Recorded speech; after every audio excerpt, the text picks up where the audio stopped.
தமிழ்நாட்டில் உள்ள அரசு மருத்துவமனைகளில் நாய் கடிக்கோ பாம்பு கடிக்கோ மருந்துகள் இல்லை என புகார் வந்தால் கடும் நடவடிக்கை எடுக்கப்படும் என அமைச்சர் மா சுப்பிரமணியன் எச்சரிக்கை விடுத்துள்ளார்.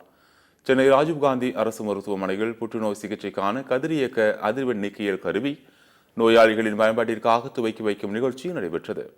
நிகழ்ச்சியில் பங்கேற்று செய்தியாளர்களிடம் பேசிய அமைச்சர் மா சுப்பிரமணியன், தனியார் மருத்துவமனைகளில் சுமார் 1 லட்சம் ரூபாய் வரை செலவாகும் புற்றுநோய்க்கான கதிரியக்க அதிர்வெண் நீக்கியல் கருவி சிகிச்சையை சென்னை ராஜாஜி மருத்துவமனையில் இலவசமாக அளிக்க முடியும் என தெரிவித்தார்.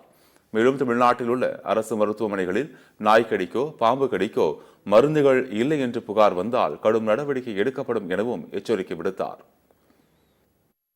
நாய்க்கடி பாம்பு காடிக்கான மருந்து கடந்த 3 ஆண்டுகளுக்கு முன்னால் வரை வெறும் வட்டார மருத்துவமனைகள், வட்டம் சாரா மருத்துவமனைகள், மருத்துவக் கல்லூரி மருத்துவமனைகளில் மட்டும்தான் இருந்தது.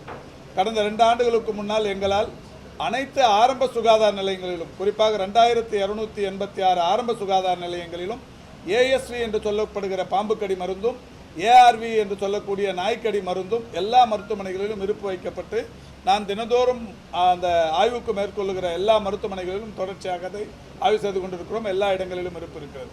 நாய்க்கடி பாம்பு கடிக்கான மருந்து ஒட்டுமொத்தமாக இருப்பு என்பது எல்லா இடத்துலையும் இருக்குது. அந்த வகையில் அங்கேயும் இருக்குது. உங்களுக்கு ஏதாவது யாருக்காவது இல்லை அப்படிங்கிற மாதிரி குறை இருந்தால் என்னிடத்தில் தெரிவித்தால் உடனடியாக நிவர்த்தி செய்யப்படும்.